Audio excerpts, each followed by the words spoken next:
Thanks for joining today.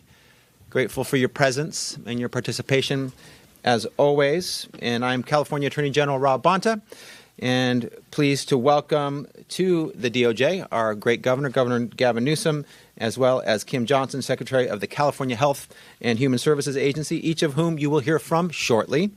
I'm going to kick it off here today to announce California's latest lawsuit against the federal government, and specifically the U.S. Department of Agriculture, also known as USDA, and Secretary Brooke Rollins.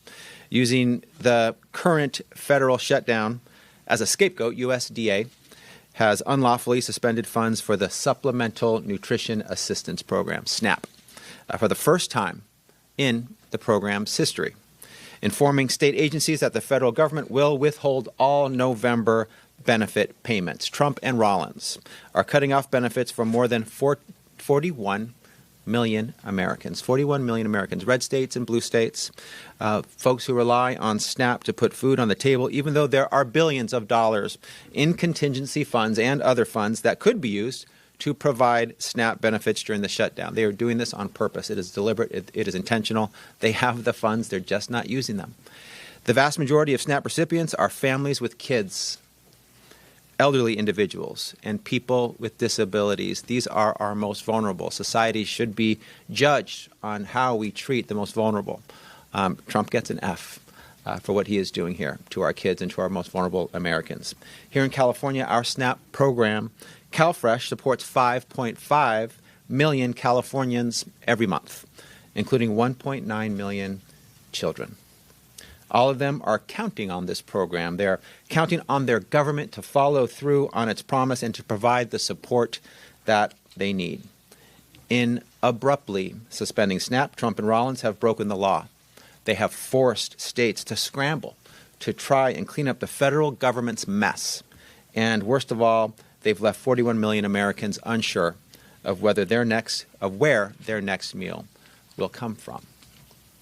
With today's lawsuit, our coalition of 23 attorneys general and 3 governors who are standing up for the people in their state have made it clear that we refuse to stand by and allow the Trump administration to arbitrarily and unlawfully do away with a decades-old safety net program, the country's most important tool for fighting against hunger. Before I talk further about this case, I want to acknowledge the incredible teams in all of our offices who worked diligently to put this lawsuit together, including working through the weekend. It has been common that working through the weekend and late nights, sometimes all-nighters, is something that our team is no stranger to. I'm grateful for them. I'm proud of them. They don't do it for the recognition. They do it for the mission. And at California DOJ, folks who are pursuing that mission includes our government law section, our special litigation teams. We wouldn't be able to serve our respective states without these incredible public servants. I'm grateful to be one of their colleagues and to lead our department. Which brings me back to this lawsuit and the unlawful suspension of SNAP benefits. I want to first back up a bit to explain the timeline here. On September 30th, ahead of the imminent shutdown, USDA issued a, quote, lapse of funding plan that stated that Congress's clear intent is that SNAP should continue, even if there is a lapse in federal funding. They said that on September 30th. The plan also stated that Congress, which created and funds SNAP, has provided multi-year contingency funds to provide for the benefits in situations just like this. This is what the contingency funds are for, to be spent in times like this. Based on 2 congressional appropriations, we believe that USDA has up to $6 billion in contingency funds and possibly more to fund SNAP. All they have to do is spend that money that is there for this purpose, but they're not. That's enough money to cover November's benefits, and there are other pots of money that USDA can access that could fund the rest of November's benefits. On October 1st, once the shutdown had begun, USDA sent state agencies a letter directing them to continue administering SNAP, including processing new applications and preparing November's benefits. 9 days later, in direct contradiction of those 2 earlier communications, USDA sent a new letter stating that if the shutdown continues, there wouldn't be enough funds for November benefits. Complete 180. The letter claimed that USDA had only just begun the process of fact-finding and information gathering to address the impact of the shutdown. It stated it needed maximum flexibility, was their term, during the shutdown, and directed us to withhold November benefit issuance files until further notice. Nothing was said about the contingency funds reserved for a situation just like this one. That seemed to be an inconvenient fact that they didn't want to talk about. Nothing was said about USDA's prior communication that said the opposite. They ignored their communications from just days earlier. Nothing was said about the families that would be left high and left dry come November. On October 24th, USDA sent another letter confirming that it was suspending November SNAP benefits. That same day, USDA issued a memo claiming that it had no legal authority to use contingency funds and that tapping into the available funds would jeopardize other federal programs that need to be funded. But USDA provided zero basis of any kind, zero authority to support that claim. The next day, the SNAP website blamed Senate Democrats for the SNAP suspension and claimed, quote, the well has run dry, end quote. Mind you, there is a contingency fund with billions of dollars. That's the well that is supposedly dry. We know that's absolutely false, that the well has run dry. That claim is wrong. It's a lie. The well has up to $6 billion ready to be tapped into. Trump and his administration are willing to put more than 41 million Americans at risk of hunger, at risk of food insecurity, at risk of malnutrition, if it gives them a new play in their twisted political game. They are playing politics while Americans go hungry. It is avoidable. They have chosen this path. The reality is that what the Trump administration is doing is illegal. The federal government has a legal obligation to provide SNAP payments to those who meet program eligibility requirements. The law is clear that USDA can't suspend SNAP benefits without first spending the money it has available, which it has not done. Instead of providing the benefits it can, doing the most good it can, USDA has unnecessarily and unlawfully suspended the program altogether without an adequate explanation or a plan. By failing to follow the law and fulfill its obligations, by flouting process and protocol required when dealing with federal programs and federal funding appropriated by the co-equal branch of Congress, by ignoring Congress's intent, by providing no clarity or further information to the states that actually have to run the program, despite our requests for more information, by failing to engage in any reasoned decision-making, and failing to consider the impact their actions will have on our states or the health and well-being of millions of Americans. The Trump administration has broken the law again, which is why we're asking the court to make clear that this SNAP suspension is unlawful, to require USDA to use the funds available to provide as many benefits as possible and to prevent USDA from withholding benefits in November. Every American, regardless of political affiliation, should be outraged by the Trump administration's willingness to let more than 41 million Americans go hungry. Completely avoidable, not necessary, a chosen path. Cutting SNAP will leave families hungry, leading to malnutrition and dire health outcomes. When children go hungry, they struggle in school. They experience fatigue, depression, exhibit behavioral problems. Food insecurity results in higher health care use and costs, including more emergency room visits and hospitalizations, which will put undue strain on our healthcare systems and programs like Medicaid. In fact, lower-income adults participating in SNAP have been shown to incur about $1,400 less in medical care costs in a year than those who don't participate in the program. The country's need for SNAP does not disappear just because USDA has abandoned its responsibility to fund it. Instead, families will be forced to turn to state and local governments, community organizations for the food assistance they need, none of which are equipped or ready to fill the massive hole the SNAP suspension creates. In California, food banks already help support 4.6 million Californians facing food insecurity, and they're already struggling to fulfill those needs in the face of other federal cutbacks, including $500 million cut in food deliveries earlier this year. Since the suspension was announced, our state agencies have been left to hold the bag. State agencies are required to continue operating our SNAP programs even when the federal government has suspended benefits. That means with little notice, our states have to continue processing applications, knowing the applicants won't receive the benefits they're applying for. We've had to spend our limited resources on creating urgent new messaging campaigns and delivering the terrible news to families that they won't get the help they need to buy groceries come November. We've been saddled with new administrative costs, and through it all, we don't even have a plan or clear direction from USDA. Meanwhile, our economy is about to feel the hit of SNAP's disappearance. Stores and farmers will lose out on the business they expect from SNAP recipients. In California, we're talking about 26,600 grocers, farmers markets, and other businesses that accept SNAP payments. USDA itself has estimated that every $1 in SNAP benefits generates more than $1.50 in economic activity, a 150% return for our economy now gone. The irreparable harm to families and individuals who count on SNAP, the harm to our states and state agencies, and the harm to our economy is immense and imminent unless USDA immediately reverses their decision. Trump and Rollins have made it clear that the millions of families who rely on our government for food assistance are not a priority. Kids who will be more focused on their grumbling bellies than what they're learning in school aren't a priority. Seniors, individuals with disabilities, and veterans, not a priority.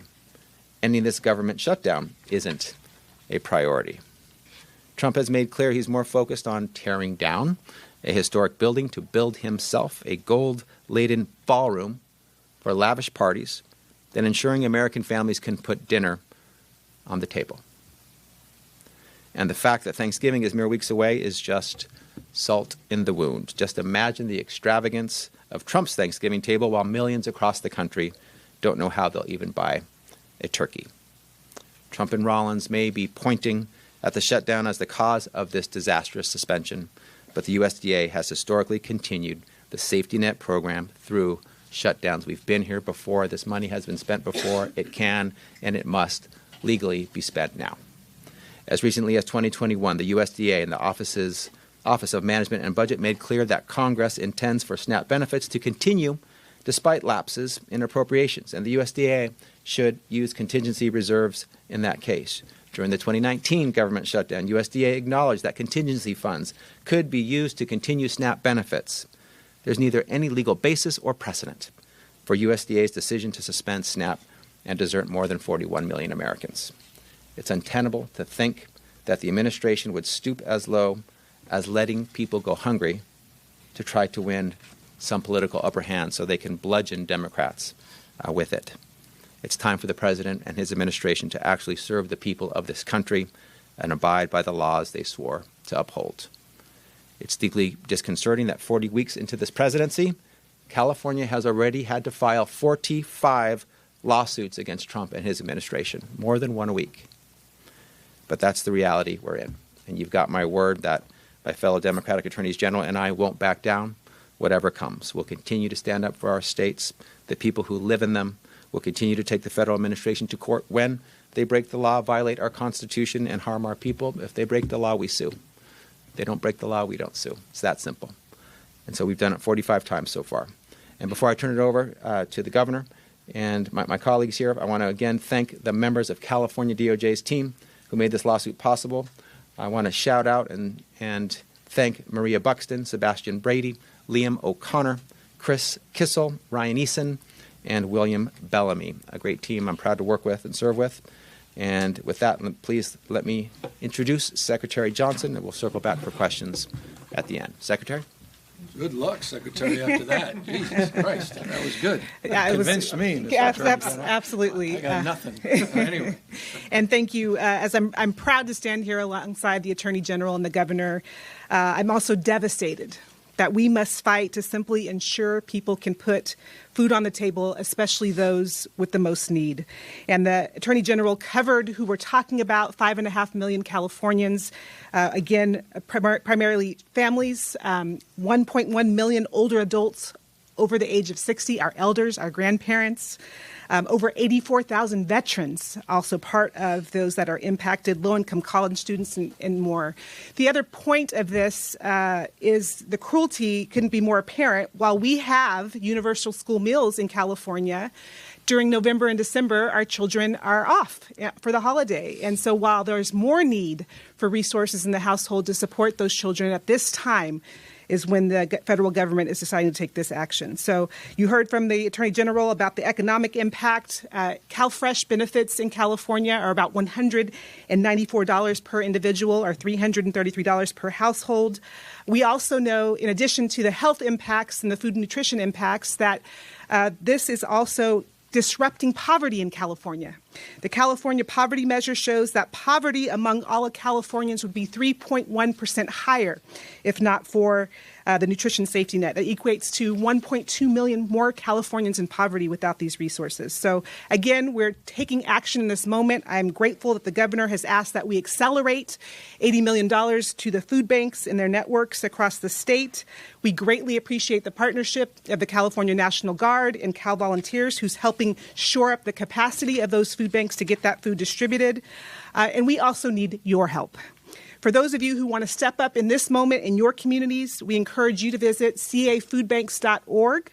You'll find the local food bank in your community. They'll let you know what specific donations would be most in need, and they'll also let you know how you can volunteer to be part of the solutions as we support California's values and how we support our neighbors across the state.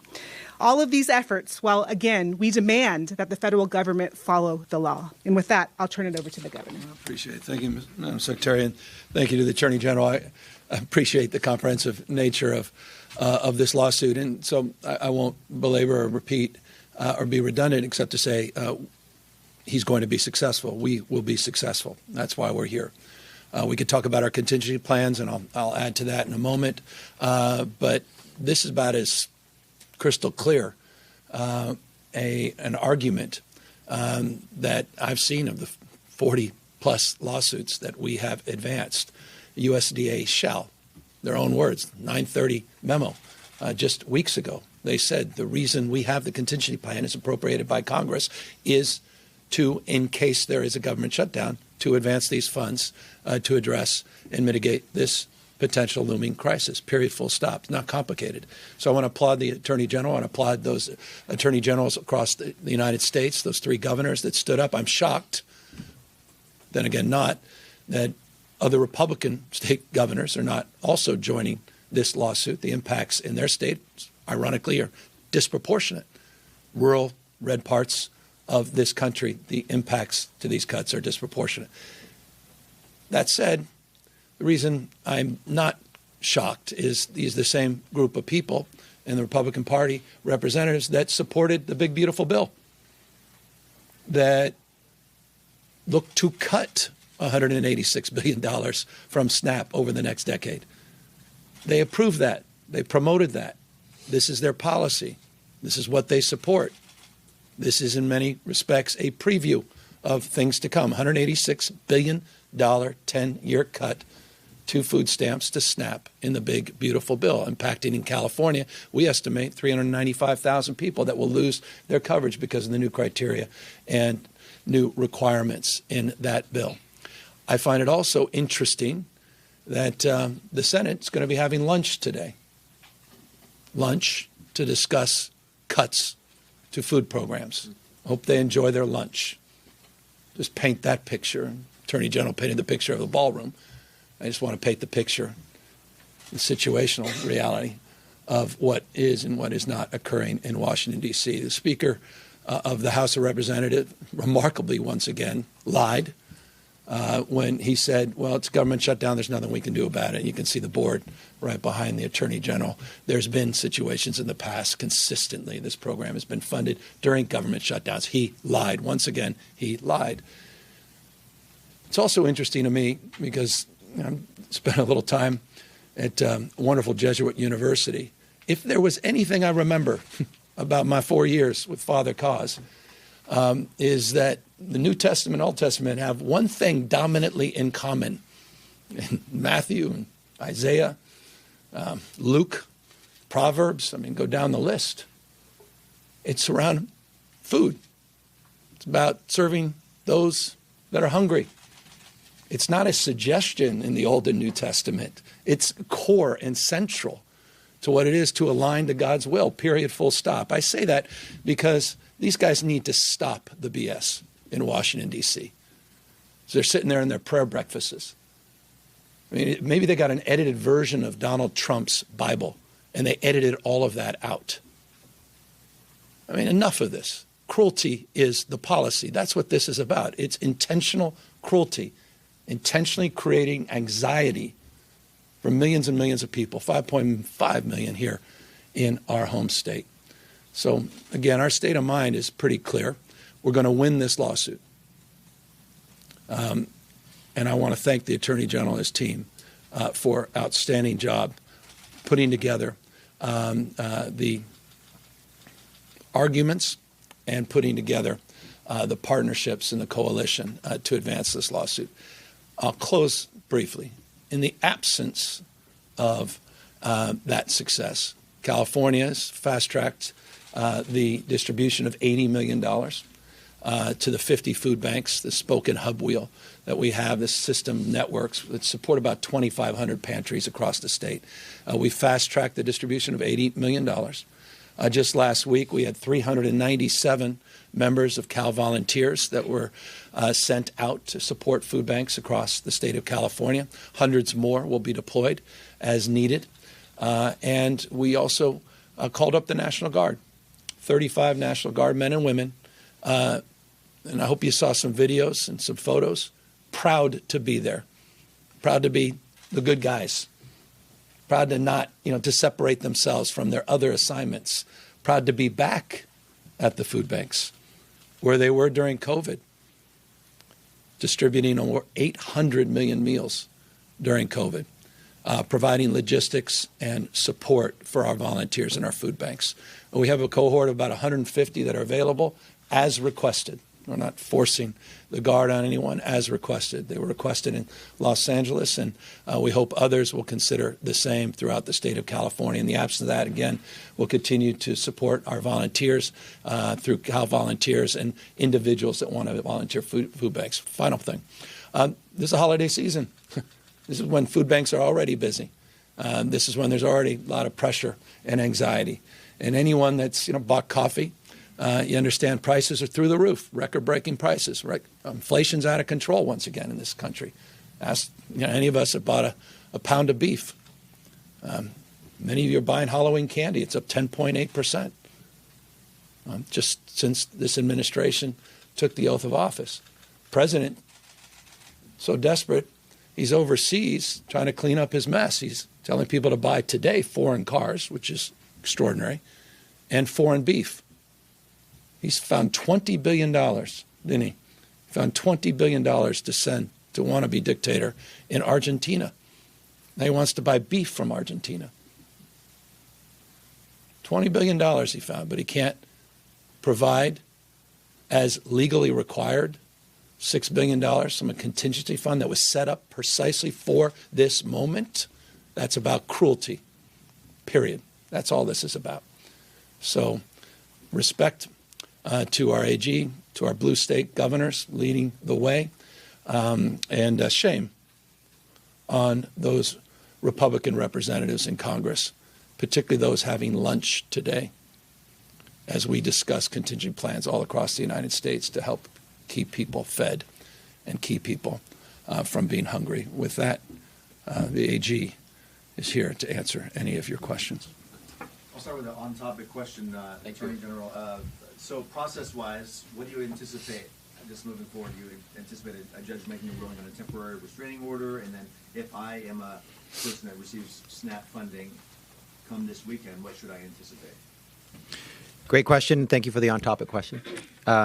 We are filing today both our complaint as well as a temporary restraining order request. The temporary restraining order requests move on an expedited timeline. We can get a hearing and a ruling. Sometimes we've gotten them the same day, sometimes the next day. And that will stop and block the withholding of the expenditure of the contingency funding and allow that contingency funding to flow just as we believe it should, just as it has every other time there's been a government shutdown, and start providing for SNAP benefits to flow to Californians and to all of the 26 states in the lawsuit. I do want to make a point to the governor's point. Every red state attorney general who is not part of this lawsuit, based on the recent U.S. Supreme Court decision in CASA, they will have to explain to their people why they didn't stand up against Trump's unlawfulness that deprived their people of food, their children and seniors and the disabled of food, and how they were craven and cowardly and did not stand up for the rule of law and uphold their oath. So they're not going to get benefits because they're not in this case. We will get benefits when we win this case at all 26 states that are seeking it. So we believe we can get a restraining order in short order, and that the SNAP benefits will flow as they should have been flowing already. An off-topic question, but I think both of you mentioned the ballroom. I want to first acknowledge that neither one of you are leading the Capitol Annex project, but Mr. Attorney General, you voted to approve it in 2018. Mr. Governor, the Department of General Services, which you oversee, is part of it. It has been 3 years since the legislature updated the public on the cost of that project. It is happening right now. Maybe one of your windows could probably oversee it. You could see the construction is happening, but yet the legislature's Joint Rules Committee refuses to provide an update. We've reported that they have violated the Legislative Open Records Act. They are continuing to withhold public records. I have asked for an interview for more than a year now, and no one will provide an update. I mean, is that appropriate on one of the most expensive buildings in the United States at this point? You're my attorney. And I will say, By the way, I don't think it's appropriate. They should provide you the information, period, full stop. But for you to conflate or compare and contrast is, with all due respect, I think that I would separate the ballroom and what Donald Trump just did in desecration and the process and that he evolved and the fact that he secured $300 million under curious circumstances from the annex and what the legislature is trying to do. And I'm not trying to defend those actions, but absolutely I'm they not should comparing provide. the two. I'm No, just but saying that you mentioned just balancing. There's construction happening in that capital I and get our it. capital, and so that's why I'm asking. Yeah, very. Is that appropriate, though? I mean, truly, for the public to not know how much They should that building know. That's cost? what I said. You should get that information. Well, but I Mr. agree Governor, it's inappropriate. By the way, I didn't know they were not talking to you. I apologize that members of the legislature are not talking to you. They're on recess. I'll check in with them. Let me know. I'm happy to help you try to get access to members of the California legislature, with respect, not my branch of government, but I'm happy because as a taxpayer, I'd like to know as well. I appreciate the question you asked, and I think it would be appropriate to provide that information, and you should have access to it. It's a public's building. You absolutely deserve that. So yes, it's inappropriate. Yes, you deserve that information, and yes, we're happy to help you. I appreciate that. Thank Mr. you. Governor. Okay. I have a question about the OpenAI news from today, just for both of you, Mr. Governor and Mr. Attorney General. How engaged have either or both of you been with OpenAI? Mr. Governor, I know that like a lot of your allies have been hired by OpenAI now that they are transitioning to a for-profit model. I'd like to hear about that from you. And also, Mr. Attorney General, have you gotten any kind of deal or agreement from them on children's safety, which you said was like, how will the state continue to oversee this? Yeah, I've been personally involved. My team has been deeply involved for over a year and a half, an investigation and the negotiations with OpenAI about their adherence to their mission as a charitable organization that operates here in the state of California. That's our nexus. As the California DOJ, we oversee charitable organizations. OpenAI is a charitable organization, of course, with a proposed public benefit corporation that will be part of their broad structure. But that is our nexus. We have been working with them. We entered into an MOU late last night with them that had major concessions on their part, in our view, that help them adhere to their mission going forward, ensure safety, including the safety of children going forward. That's part of their broader mission. Their mission is to have AI for the benefit of all humanity. Children are part of humanity. Children's safety is part of benefiting all of humanity. And so this was a moment in time where we got major concessions around, we will get notice of any change in control of the board. We'll get notice of any change in mission. Importantly, we also got a commitment that they'll stay and operate in California. We believe that great nonprofits and great businesses can be based in California, grow in California, thrive in California, and be safe and create safety for those that they serve. And we expect OpenAI to do both. They must do both, as is required. So more details in the MOU.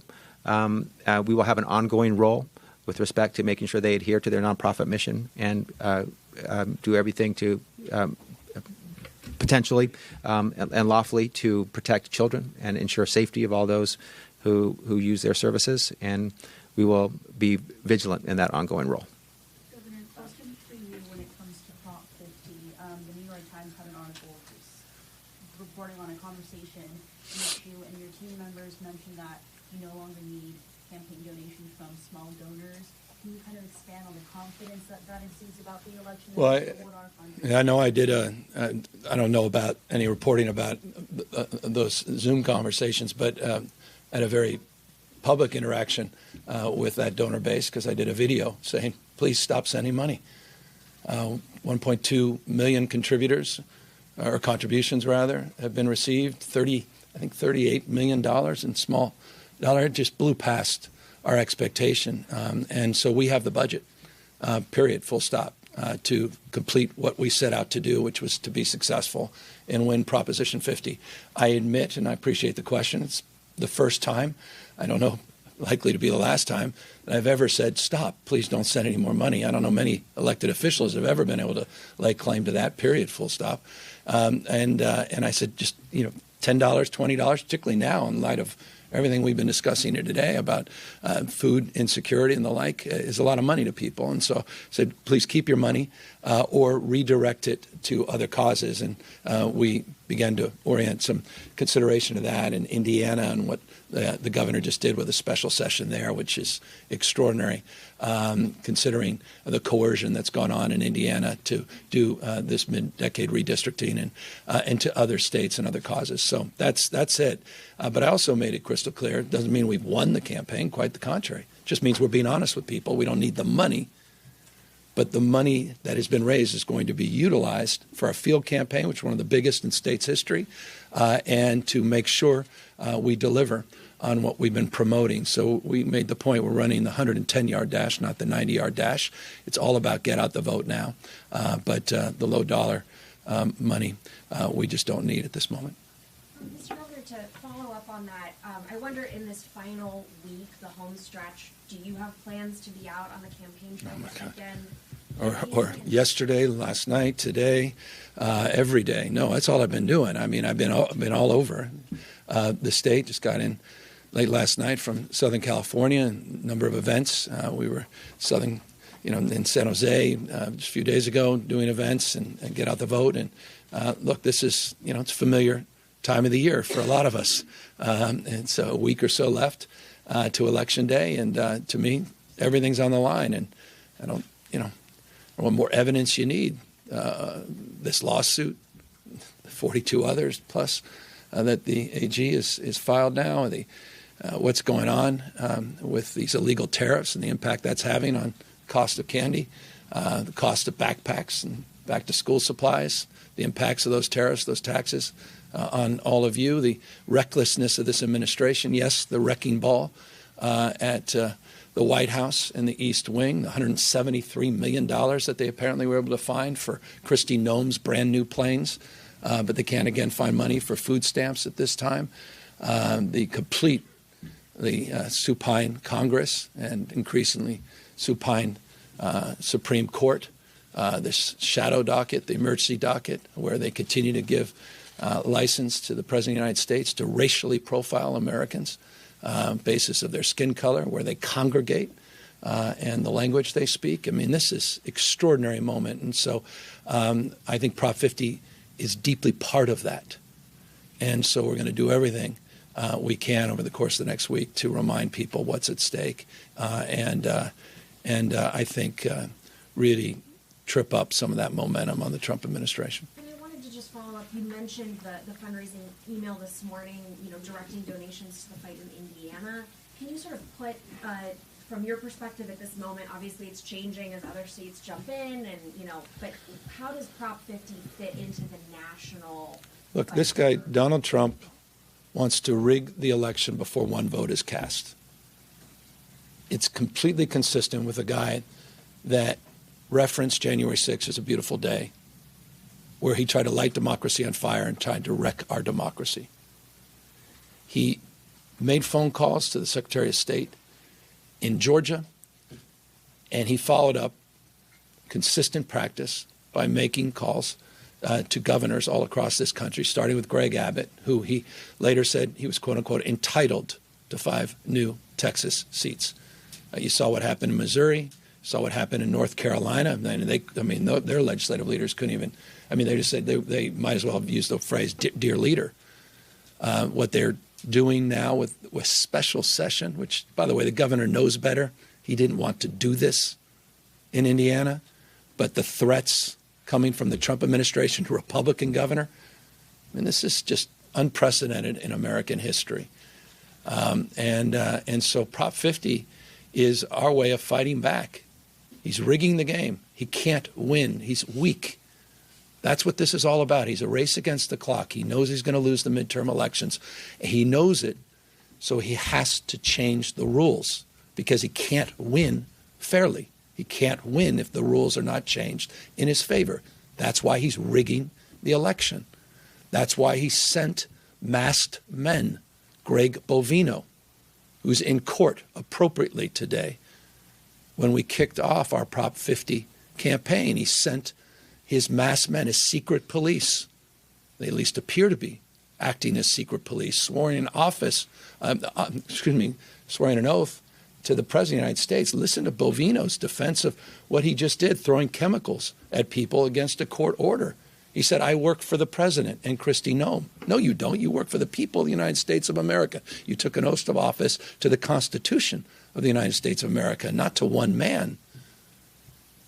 That's a preview of things to come, part of the rigging, part of the voter suppression. It's exactly why the National Guard were federalized through Election Day. That's a preview of things to come, not just in California, but all across the United States in 2026. And yes, and the AG, I'm sure, is eager to grab the mic on this final point. That's why he sent these election monitors to 5 curious counties in the state of California, a preview of things to come all across the United States of America, to intimidate, to create a false pretext, to go to federal court and say somehow this election was stolen, that it was conducted illegally. This is all happening in plain sight. This is not about blue versus red. This is about red, white, and blue. This is about the United States of America. It's about what our founding fathers lived and died for. So Prop 50 is central to that. Being successful is foundational to that. And so we're fighting back. And we're doing it not just rhetorically. We're doing it substantively through lawsuits, litigation, policy making, and the work that Kim is doing and her team in terms of trying to address people's anxieties and fears and needs. And we're doing it substantively, the people of this state. And I think they're going to send a very powerful message to the rest of the country that there has to be a new approach to dealing with Trump and Trumpism, that what we've done in the past has not been working. He did not expect that we would go to the ballot. I think the best he expected is I would submit an op-ed and pray that maybe one of the major newspapers would pick it up. They didn't expect this. And the fact is 1.2 million contributors, millions of people stepped up to this from all 50 states. That's why it's Prop 50. It's about the United States of America, not just the state of California. They didn't expect people to stand up like that. They didn't expect 7 million people to peacefully protest at the No Kings rally. People are waking up and pushing back. And again, applaud the AG for doing just that here today. Mr. Governor, back to the SNAP issue, I think it's a cudgel by the Trump administration in this showdown with Democrats. And do you have any thoughts on how the Democrats should proceed And I also have a follow-up. Josh Hawley is trying to restore SNAP benefits. How serious is it? I applaud anyone that wants to restore sanity and restore benefits for those in need. So I appreciate that effort to the extent that it's a sincere effort, not a tactical effort. But as it relates to the shutdown, I think the Democrats have asserted themselves brilliantly on behalf of a core value, and that is health. They're unified, they've highlighted an issue that transcends, that connects all of us together. And these extraordinary and exorbitant increases to healthcare costs that are going into effect at the same time they're cutting food stamps and benefits. Again, I'll connect back to the big, beautiful bill. There's an origin story here. It connects a thread. The largest cuts to Medicaid in American history were supported by Josh Hawley and the Republicans. They supported some of the largest cuts to food stamps and SNAP in American history, $186 billion over the next 10 years before this manufactured crisis, this decision that they're making, this choice they're making not to provide the contingency funds to mitigate the impacts during Thanksgiving, during the holidays when we give thanks and we come together as a community and as a family. They chose. That's cruelty. So this ends when Donald Trump decides to get back on a plane and come back to the United States of America and in good faith negotiate with a co-equal branch of government. He'll have time on the plane, and I would encourage him to read the Constitution of the United States of America. 3 co-equal branches of government. Popular sovereignty, the rule of law. President Trump, it's the rule of law, not the rule of dawn. The President and Congress will decide when this shutdown ends. But I've never in my lifetime, and there have been many shutdowns, experienced a president so disassociated, disconnected from the pain and suffering of the American people that he turned their back and went overseas with a crisis of this magnitude at this moment, who went golfing the weekend before the shutdown, who had one meeting that he refused to invite cameras in, which for Donald Trump is an extraordinary act, where he put hats that said Trump 2028 and sent out selfies or Truth Social tweets. He is an unserious president. And so, to the extent there are serious members of Congress, and this individual senator, as you referenced, is asserting himself, trying to be one of them, I wish him luck at the Senate lunch today as he talks about food cuts to millions and millions of Americans. Governor, I saw $80 million from California to food bank. Can you talk about what exactly would it do and how long is that expected? It's not enough. It's 1 point. Look, we've got some humility here. It's $1.1 billion a month that the federal government is providing. So the food banks at this time of year, again, are busy. And the food bank, all their representatives will say this, $80 million is not going to be close to enough. I've talked with legislative leaders. I'm going to add a topic, the next conversation around the annex. Appreciate that. But I talked to legislative leaders about this issue and what we can do together. I'm in the process, as you know, of putting together next year's budget. This is when I get busy with the budget, which I'll submit in January, and additional resources that we can work together to find. Trying to do that for a myriad of other programs, from Planned Parenthood to issues across the spectrum because of what's happened in Washington, D.C., and have to find a way to balance all those things. But we were pleased to be able to work with agency to get those dollars distributed. And again, it's to 50 specific grantees. And then they work with hundreds, quite literally hundreds, over 2,000 specific pantries and programs throughout the state. We're encouraging more volunteers. We're bringing in our own volunteer corps and, again, the National Guard to the extent logistics becomes a growing issue. But no, $80 million, I'm mindful, is not going to do the job. And so we're going to have to do more. Mr. Governor, I wonder if you have a pulse on the public perception of National Guard troops at food banks. Obviously, they're there to help with operations, but I imagine there might be some uneasiness given the last few months. Is there any concern that might scare people away from going into Yeah, this?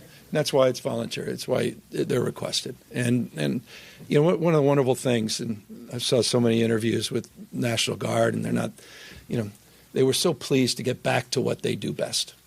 I mean, these are the same National Guard men and women. By the way, these are teachers, doctors, nurses. These are folks that work at food banks. These are your neighbors. These are healthcare workers.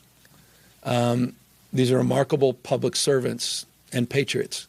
These are the folks that we deployed, 3,000+ of them, to help with the recovery for the fires in Los Angeles. I mean, the biggest problem we had, I'll remind you, with the National Guard in Los Angeles was the amount of food and water that they were receiving, the number of selfies that were being requested. It was overwhelming, the gratitude in every part of that county. It was really wonderful to see. Only Donald Trump could destroy that trust. And so on that topic, we're sensitive to that. But one of the great things to me that really sensitized me was redirecting to the mission to which they should be used for, was how grateful many of them were. And they said that. You'll see some of you have quoted, some of you have written about it, and I appreciate that. I think it's important. They're saying, thank you. This gives us a chance once again to reintroduce who we are and what we're about. We don't have masks on. We're not being told to hide. We're not coming in with guns.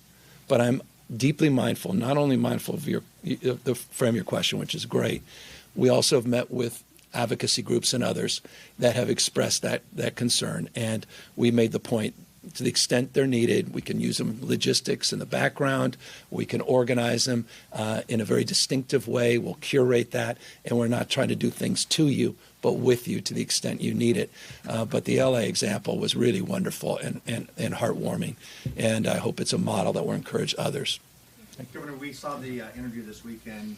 You've been asked about the president's question over and over again.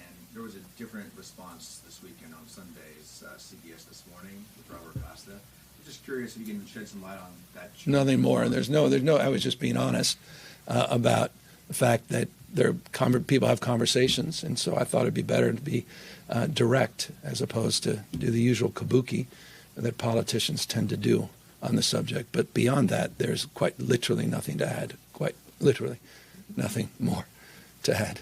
Any message for Californians who are about to start buying their Cover California 2026 plans for you or for Secretary? Yeah, I mean, look, some are going to experience 388% increase. 388% increase. That's what this whole government shutdown's about. To have the backs of tens of millions of Americans that are going to face unprecedented increase in their health care costs. We're living in a state with 6.4% uninsured. I want to contrast that, for example, in relationship to Prop 50. Greg Abbott, I believe the last time, you can quote me, but with an asterisk, the last time I checked, their uninsured rate was 16.7%. It's a taker state that takes more federal money and still provides less. 16.7% uninsured rate. California was at 6.4%. First state to provide universal health care regardless of pre-existing conditions, ability to pay, and regardless of your status. And then we run right into this brick wall with these subsidies. And the impacts are outsized for the state of California because of the number of people that rely, disproportionate number in our state that rely on these subsidies. So you saw, and we've put out charts on the Bronze Plan at Blue Shield and others. I mean, these are jaw-dropping increases, and those notices are going to go out. They went out, and we were pretty candid about it. Congress and the president have not been able to agree, and as a consequence, the premium increases are going to skyrocket. And so we're doing all we can to continue to support our leaders in Congress, House and Senate, to hold the line on behalf of Californians and the American people to support those subsidies. Not only support them in the short run, but support extending those subsidies beyond November of 2026. And we have time for just one more question. Mr. Bonta, are you staying out of the governor's race still? Is that still a plan for you? Well, I haven't said I wasn't going to run for a third term. I am staying out of the governor's race. I am honored, grateful, feel it's a privilege to serve as AG anytime, and particularly in these times. This is the most important moment and the most important job I've ever had. I want to give everything I have to it, my time, my attention, my passion, my energy, my focus. We have more than one case a week. We're fighting for the future of our democracy, rights, protections, the rule of law, our Constitution, and I want to be central to that fight on behalf of the people of this great state and this great country. So I'm completely focused on being the best AG I can. And if I did have a third term, I wouldn't want to lose him as AG. He's doing an exceptional job. So I like that answer. Even if you thought that was a political, I don't know. You may have thought that. I don't know. Thank you, guys. Thank you.